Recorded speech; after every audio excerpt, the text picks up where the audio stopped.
On an afternoon in November 2007, a corporate jet waited in a hangar at Salt Lake International Airport. Its 4 passengers, scientists and executives from a global pharmaceutical company, were locked in negotiations with 3 men in a nearby building. They started getting on the phone about noon back east, and they kept doing that, and about 2 o'clock they walked in the room and said, okay, we're convinced you've got something here, and it's significant enough that we will write you a check big enough that you won't want to talk to anybody else. We said, we'll call you tomorrow. And we immediately adjourned into our conference room again to discuss the offer that they'd put on the table. How these men came together and the decision they made that day is the story of Asea's genesis.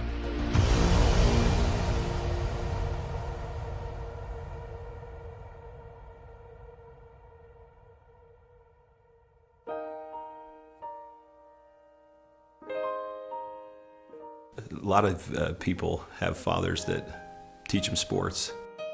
My father happened to be a great strategist. And from a very young age, I recall having discussions with him about what he was doing. At the time, he was running fairly large companies. And I can remember driving in the car with him and him talking to me about strategy, about what is strategy and how to think differently about a company. Vertus Norton was well qualified to teach his son. At the time, he was sales planning manager of the billion-dollar beverage division of General Foods Corporation in New York, with responsibility for iconic products like Kool-Aid, Country Time, and others. In 1985, he was recruited by Dart and Kraft and eventually became the head of Hobart Corporation US near Cincinnati, Ohio. 5 years later, he rejoined Kraft General Foods in Chicago as vice president of the Channel Group, managing a billion-dollar pilot business unit that led to the eventual integration of General Foods, Oscar Mayer, and Kraft Foods.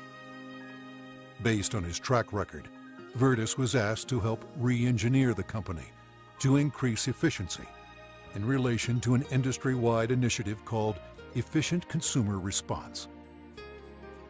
In the subsequent 3 years, Kraft's ECR, or efficiency rating, moved from 10th to 1st place. I've known Vertus for over 25 years, and it was apparent to me immediately that here was a very special man. A man that had wonderful ethics, great business strategies, enthusiasm. There was no question that this man was going to be a huge success, and he is a success. Vertus retired from Kraft at age 57 and moved to Park City, Utah. We thought he would take retirement seriously. He did not. Shortly after doing some service for our church, he was asked to run a biotech company. He had a lab in Southern California, 5 PhDs reporting to him, a series of master's or graduate students as well, all doing work for him there. And he ran that for 4 years, and we thought he was done. But Vertus Norton was not done. Through his son Tyler, Vertus was introduced to another biotech company and invited to become a member of their board. I recall coming to the house one afternoon only to find books strewn about his desk, chemistry and biology books, and I said, now what in the world are you doing now? And he proceeded to tell me that he had been invited to sit on the board of this company that had an incredible technology. And I do recall him saying, but they don't know exactly what they have. And that's an invitation to my dad. He's going to figure it out. He's a puzzler. I was intrigued until they told me it was made from salt water. And I told them this doesn't sound right, and you're going to have to convince me it's real. They said, well, we can do that. They said, we have a lot of research, and we'll give you some of the best research. You can look at it. And after running a lab and having my association with these people for 4 years, I knew what to look for. And I went through the science, and it was good, defensible science. Then they gave me a list of people to call, and I was calling Harvard, UCLA, University of Washington, University of Indiana, major labs across the United States, and everyone I talked to raved about the product, the way the company was intending for it to be used, And also they raved about the fact that you could drink this product and get a benefit from it.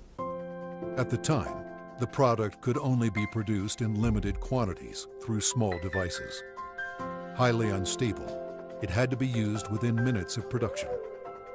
But seeing the strength of the product, Virtus agreed to join the board of directors. As soon as I did that, they said, we're going to give you one of these devices to put in your house. We'd like you to become familiar with it.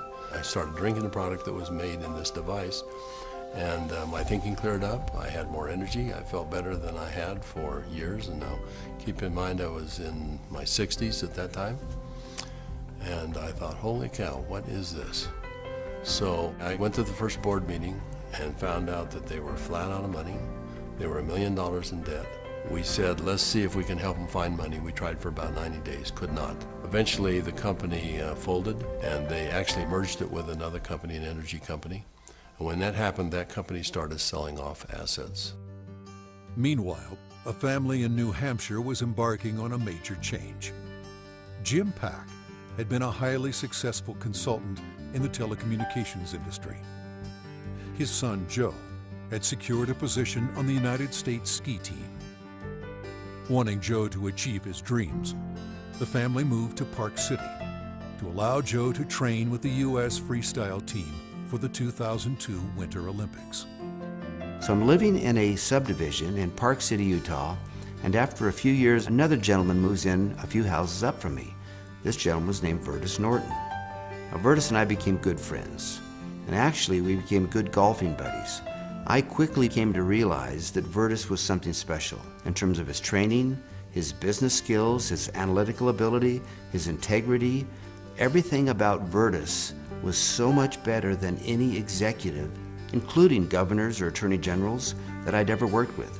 He was so competent. I was impressed. I made the decision on the golf course as we golfed, week after week. I said, I'm going to do something with this guy. One day we're golfing on the Park City Municipal Golf Course, and he's saying, I'm sitting on the board of this little company, and they've got a terrific product. I use the product. I've just found phenomenal results with this product, but the company's really mismanaged. He said, the product is so good that I'm going to put together an investment company and acquire this product. And he pulled a golf cart over on the fairway and reached in his back pocket and pulled out a folded check, business check, that was blank. And he said, you got a pen? And I handed him a pen, and he wrote a very big check. And he said, let's go do this together. And I said, are you crazy? You don't even know what it is. And I said, Virtus, that's true, but I know everything about you. I knew you've done your due diligence. If you're to the point where you want to form an investment company to acquire this technology, I want to be part of it. Let's do it together. And that was the start in the formation of Asea. Of anybody that I've known, my favorite person is Jim Pack. I don't think just because he's brilliant. I think it's because he has drive and he engenders trust and confidence. And so we started down the road together, and over the course of a year, we discovered what the product was and why it worked. We developed what's called the mechanism of action. They discovered the product was based on redox biochemistry, a new field of science that emerged near the beginning of the 21st century. Redox signaling is a function central to all forms of life. Redox signaling molecules are created within every cell of the body and are vital to the immune system and to cellular repair and replace mechanisms. As one gets older, the body's ability to make these molecules decreases, a function of aging. The product provided a replenishing source of the exact redox signaling molecules the body creates, and in the same balance, enhancing cellular health. Knowing the product's shelf life was essential, Virtus and Jim challenged a team of researchers, including Dr. Gary Samuelson, to find a way to stabilize the product. We didn't know if it could be done, and we bought some equipment and kept making product over and over and over again, and we'd run it through the computer. And finally, after months, he finally came in and said, I think I've got the product stabilized. And we started testing it and found out that he had, in fact, stabilized the product. After stabilization had been achieved, Virtus and Jim met with a group of university scientists. We had told them that we had stabilized this mix of molecules, and they said, no, it can't be done. And we said, no, we have done it. And they said, no, it can't be done. And they were so adamant that they were slapping the table. And we said, well, wait a minute. We'll come back tomorrow and show you the product. So we took the product back the next day. Said, this is stabilized redox signaling molecules, both positive and negative molecules in the same bottle, stabilized. And they said, how in the world did you do this? So one of the big breakthroughs is the fact that we can stabilize molecules that you're not supposed to be able to do that. The molecules in Asea are supposed to be fleeting. They should all return to salt and water in just a matter of minutes, and they don't. Meanwhile, Vertus's son Tyler had arrived at the pinnacle of his career in the financial services business. His father took occasion to explain to him the technology he and Jim Pack had acquired. He said to me, this is the product. He reminded me it was made from salt and water, and I was very concerned. At church the following Sunday, I was discussing some of the challenges of some of the members of our congregation, and I had a neighbor friend that we discussed the majority of that meeting, who, despite seeing a number of professionals and trying to solve a challenge that he had a significant issue, they were just not able to really help and find a solution for him. And it was then that this product popped into my mind. I wondered and asked, despite my doubts, could this help? Could this make a difference for him? I called Dad, and he said, of course it will help. Now, I didn't have that conviction at the time. He did, and he was willing to get some of that product. We got that product to my neighbor. And from that point forward, I felt confident that I had done my part. And given that I was still doubtful and even fearful, I kind of washed my hands from it. I think it was 3 months later when I received a phone call from the leader of our church.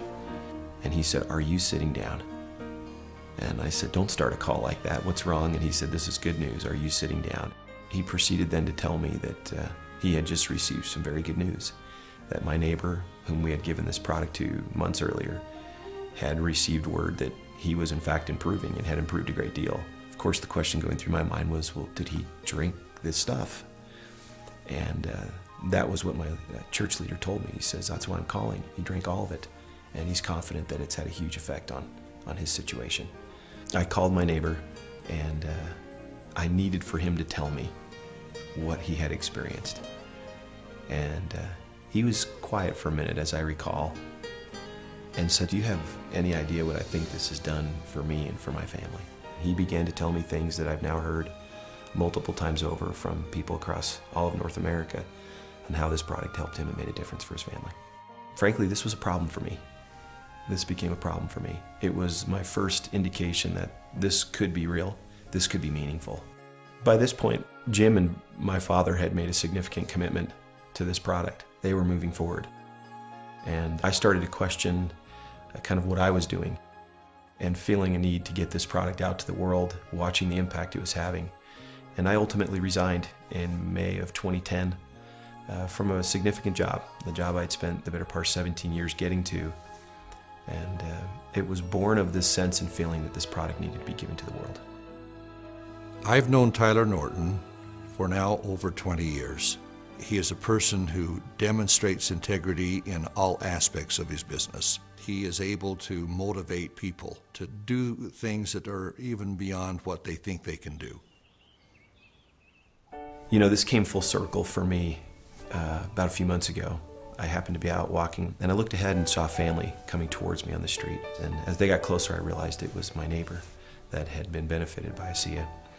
And I happened to be on the phone, and so we weren't able to talk. I kind of waved as we acknowledged each other, and he reached in his back pocket and pulled out a sport pouch of Asea, and then kind of subtly bumped his heart. And we didn't say anything, but I understood completely. It brought home the whole purpose of what we're doing.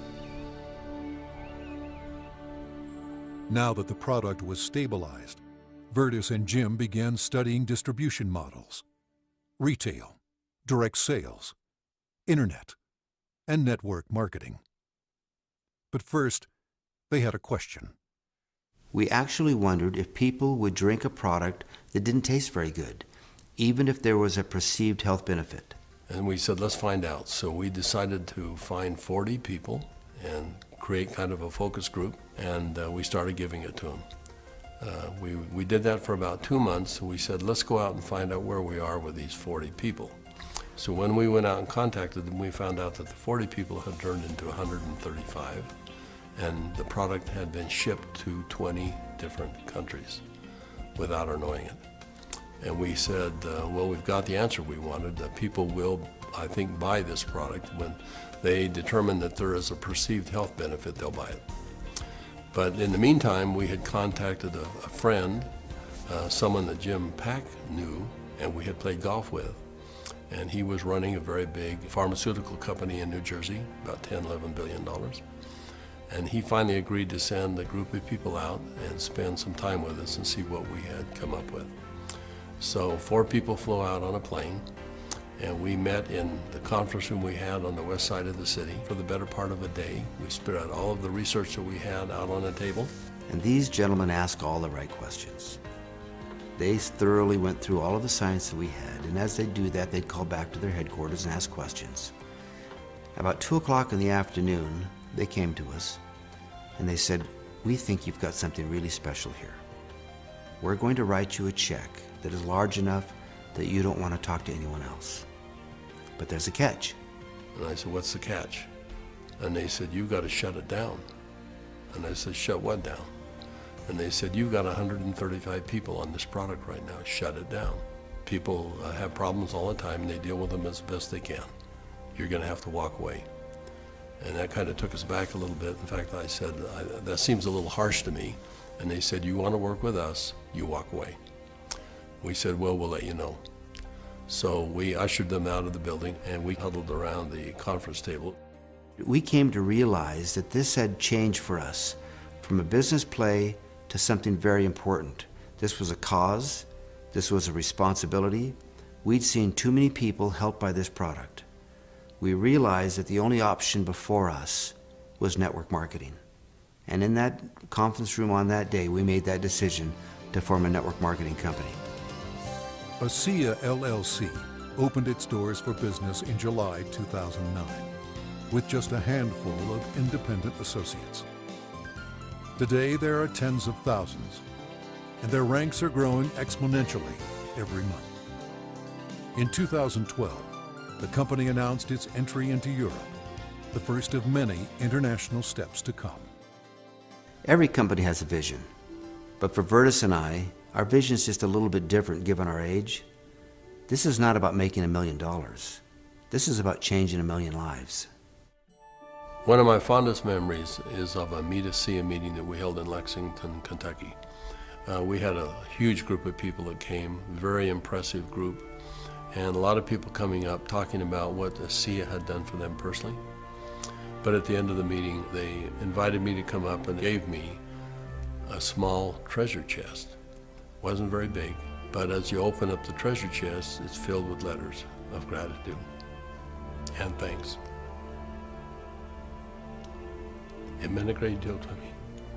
So we came back to Salt Lake City, and I asked our people to go out and find a treasure chest, which we have done, and we have it in the office, and we continue to add letters to it. I have the privilege of going around the country and talking to people about this product.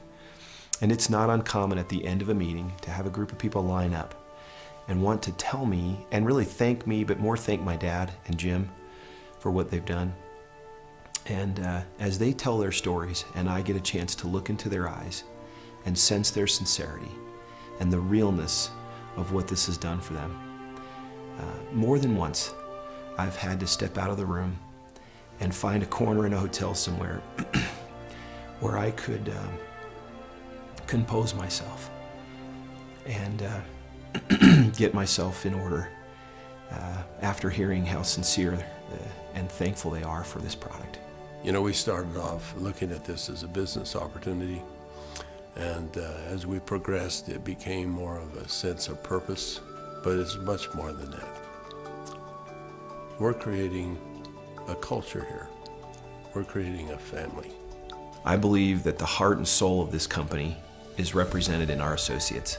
Our associates becoming is as important to us as them making an income. I don't believe you build checks. I believe you build people. And perhaps one of the greatest blessings of my time here at Asea is embodied in these marvelous, enriching relationships with wonderful people.